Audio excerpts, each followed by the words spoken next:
Gracias. Bueno, no sé por dónde comenzar, eh, pero siempre he estado esperando esta oportunidad. Hoy creo que se me hace un sueño realidad.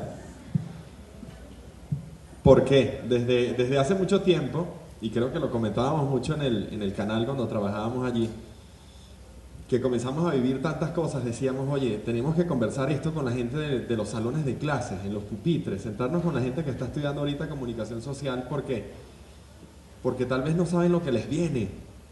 Tal vez están allí metidos en el salón sin saber exactamente cuál es el periodismo que les va a tocar ejercer. Pero bueno, irresponsablemente nunca traté de buscar ese espacio, ¿no? De meterme, de dar clases, de buscar o decirle a alguien, oye, dame la oportunidad de decir algo, ¿no? Delante de estudiantes. Así que esta oportunidad de hoy es una oportunidad de oro. No sabía por dónde comenzar, pero es bueno comenzar por lo del currículum. Bueno, actualmente estoy trabajando en el Banco Exterior, pero es curioso que alguien tan enamorado del reporterismo termine trabajando en un banco. ¿Por qué pasan estas cosas en un país como este? O sea, ¿por qué no estoy todavía en la calle de reportero, no? Es bueno esa reflexión cuando caminé de aquí para allá, para acá, me la hacía. Oye, ¿por qué no comenzar por aquí, no? Porque he tenido que, a juro, irme labrando un camino que no pensaba que me iba a tener que labrar cuando estaba aquí, escuchando a otros, a profesores, cuando todavía estaban los pupitres calientes de la Católica, donde también me gradué en el 99. Pensábamos que íbamos a vivir la época de oro del periodismo. Afortunadamente me tocó, creo que, vivir la última parte de esa época de oro del periodismo. ¿Cuál era esa época de oro del periodismo? Uno llegaba a un barrio y el reportero era un rockstar. La gente estaba enamorada de nosotros, se tomaba fotos con nosotros. ¡Ah! Una locura. Y uno se sentía, pues, por supuesto, en lo más alto de la realización de la pirámide de Maslow, de la realización personal, porque tú decías, oye, y de paso estoy haciendo un bien, estoy informando a la gente me ama, me quiere y de paso me pagan, ¿no? No tan bien porque nunca nos han pagado muy bien, pero bueno, pero de paso me pagan. Eran tiempos en los que uno trabajaba casi que gratis, no hacía falta que te pagaran, porque uno realmente amaba lo que hacía. Y lo sigue amando, pues. Como decía William Echeverría, a quien recordamos siempre, bueno, uno es reportero hasta que se muera, pues. Uno se da cuenta que ahora, de este lado del mundo corporativo, estás tratando de aprender cosas nuevas, pero nunca abandonas el Twitter ni las noticias, porque siempre quieres estar, pues, al tanto de todo lo que ocurre. Estamos en crisis, dice Periodismo en situaciones de crisis, estamos en crisis, estamos en crisis. Yo nací en 1976 y siempre he escuchado que estamos en crisis, que Venezuela está en crisis, nunca hemos salido de una crisis, del Viernes Negro, siempre ha habido crisis. Y me ocupé de buscar alguna definición de crisis, bueno, una coyuntura de cambios en cualquier aspecto de una realidad organizada pero inestable. Una crisis, en fin, la que nos ha tocado vivir, lamentablemente, como periodistas, ¿no? Voy a tal vez a recordar algunas de las cosas que decía David también de la tragedia de Vargas, que no me tocó cubrir porque estaba muy nuevo en RCTV. Yo me gradué acá en el 99 y ese mismo año entré en Radio Caracas Televisión. Pero ya había hecho otras cosas en periodismo impreso. Recuerdo que en aquellos días había es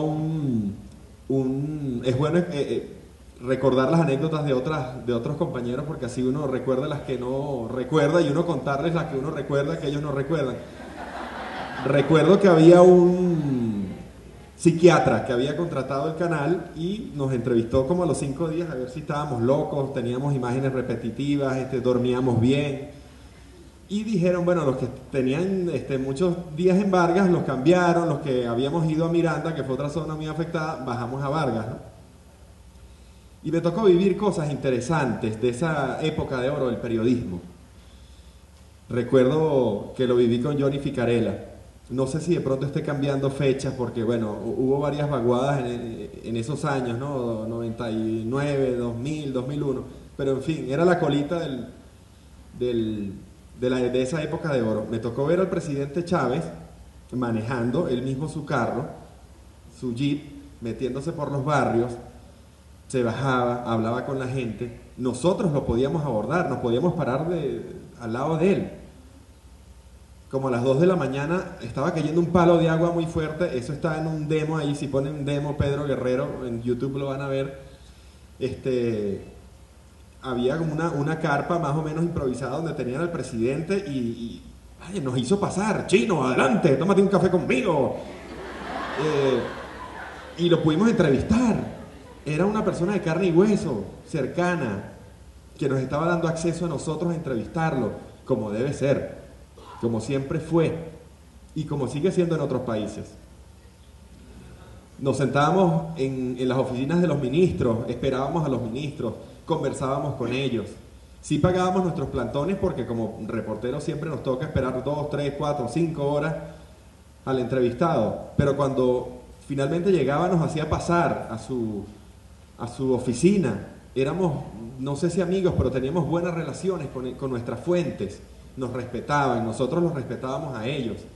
Ya eso se acabó. El periodismo que les toca ahora, cuando salgan de acá, es un periodismo donde no tienen acceso a ninguna fuente, a menos que trabajen para BTV, para Telesur, y quieran hacer propaganda, porque eso no es periodismo, es propaganda. Esa fue la época de oro, ese pedacito que me tocó vivir. No recuerdo el día exacto en que las cosas comenzaron a cambiar. Sería 2002, un poquito antes, un poquito después, que ya esa gente que nos amaba en los barrios nos comenzó a insultar, nos comenzó a escupir, varios escupitajos llevé, golpes, por ejemplo, golpes a nuestros carros. Comenzamos a sentir algo que nunca habíamos sentido de pronto, que era miedo, miedo. Era salir a la calle a cubrir una noticia con un sentimiento nuevo en el carro mientras ibas hacia la pauta que te tocaba cubrir. Tú decías, bueno, ¿qué es esto?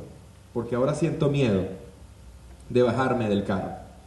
Entonces digamos que a esa subjetividad que tenemos todos, seres humanos, periodistas también, se unía un sentimiento nuevo, nada bueno, que era el miedo, antes de comenzar siquiera a cubrir la noticia.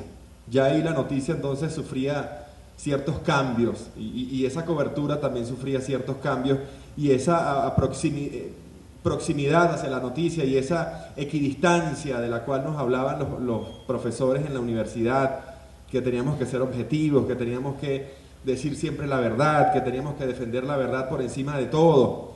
Todos esos preceptos, wow, ahora teníamos que vivirlos con miedo, tratar de defenderlos con miedo. Para mí fue muy difícil siempre, a partir de ese momento, respetar todas esas cosas sintiendo miedo. Recuerdo que una de las cosas que nos tocó cubrir fue, por ejemplo, a un foro de periodistas que habían vivido guerras, como por ejemplo la de El Salvador, la de Guatemala, guerras, en fin, en Sudamérica, y un periodista, siempre digo que debía anotar el nombre de ese señor y nunca lo anoté y se me olvidó, decía que en aquella época él reconocía que no habían hecho el mejor periodismo del mundo, pero era el que les había tocado hacer. Eso a mí se me quedó grabado y lo llevo como un Padre Nuestro en mi frente, muy orgulloso, porque yo no sé si hicimos el mejor periodismo realmente, pero fue el que nos tocó hacer. Era difícil que tú estuvieras cubriendo una noticia con un micrófono tratando de describir lo que estaba pasando y un tipo pegándote, insultándote, ¡desgraciado! ¿Sabes? ¿Qué reportero puede trabajar así? ¿Qué periodista puede trabajar en paz así? ¿Quién puede ejercer nuestra carrera de esa forma, en ese escenario en el que comenzamos a comenzar a trabajar? ¿Quién puede hacerlo?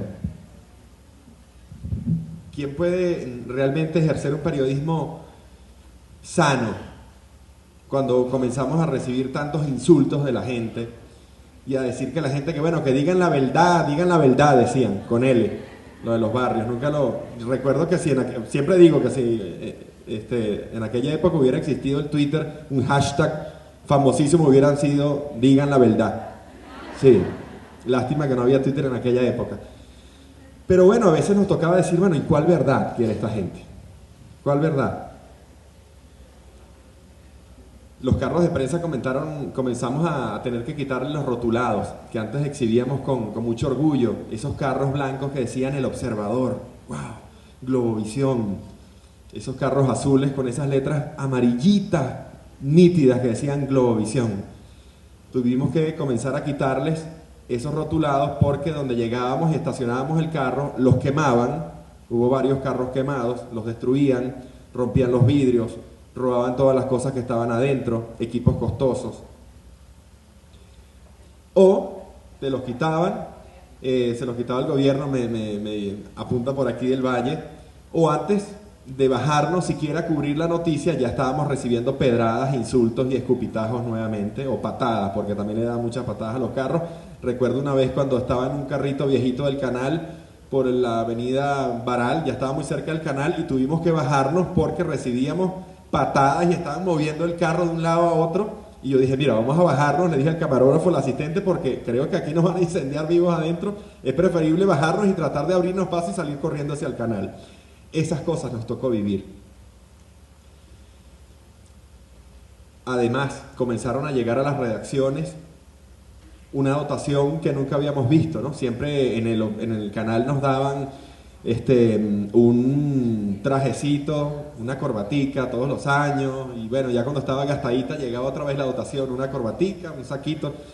Comenzaron a llegar también otras cosas nuevas que no habíamos visto, que eran los chalecos antibalas, que eran los cascos, que eran las máscaras antigases. ¿Cómo se usaba eso? ¿Para qué era eso? ¿Era eso necesario? Sí, nos salvaron de muchas cosas feas, esos cascos, esas máscaras antigases y esos chalecos, sí nos salvaron de cosas, sí fueron necesarios lamentablemente. Me duele mucho tener que decir que fueron necesarios en muchos momentos. Comenzamos entonces a luchar por conseguir la información que antes era tan fácil conseguirla. Éramos bien recibidos, ¿recuerdan cuando se los dije? En las oficinas de los ministerios, y ahora había que lucharla, pelearla, sufrirla, llorarla, para conseguir un poco de información. Es la reflexión tal vez que les dejo. Me encantaría que me hicieran 1000 preguntas, me encantaría poder responderlas. Ahorita cuando me estaba parando, antes de pararme me informaba del Valle que habían dejado en libertad a la jueza María Lourdes Afiuni hace poco.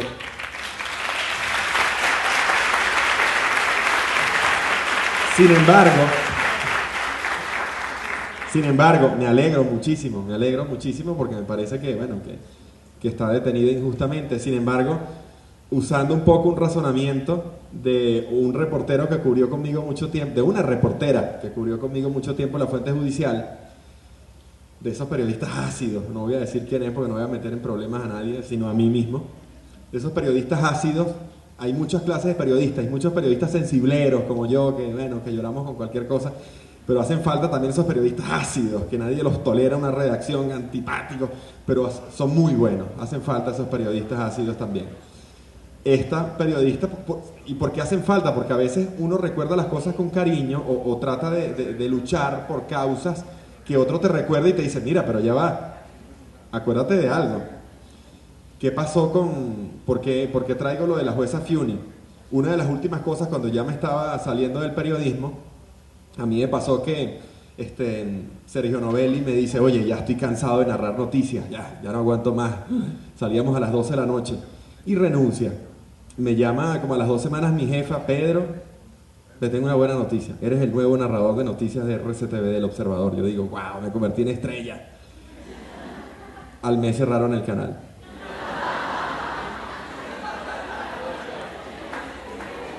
Tal vez por eso, desde 2007 hasta ahora, pues ahora estoy en Banco Exterior, tal vez por algo será, ¿no? Nos ha tocado aprender muy duro, abrirnos paso muy duro, y después de tratar de reflexionar y de digerir tantos golpes, decir, wow, o sea, tengo que trabajar, tengo un hijo, o sea, puedo amar el periodismo, pero hay que hacer otras cosas, ¿no? De manera que desde acá una de las reflexiones que les dejo es aprender a hacer otras cosas.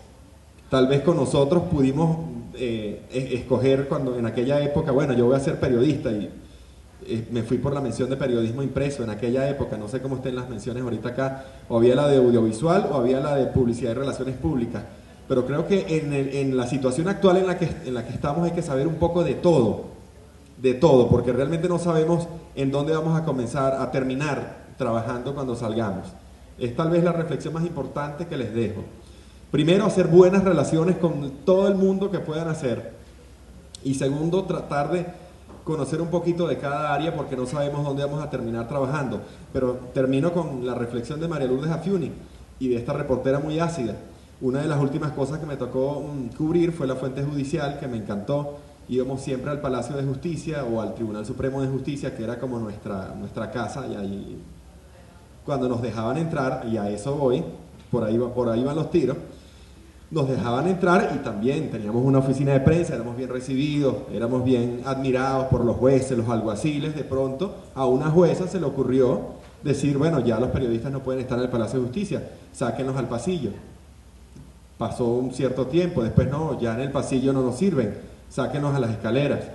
Finalmente después de las escaleras, sáquenlos a la calle, ahora están en la calle, en la acera, cubriendo la fuente judicial.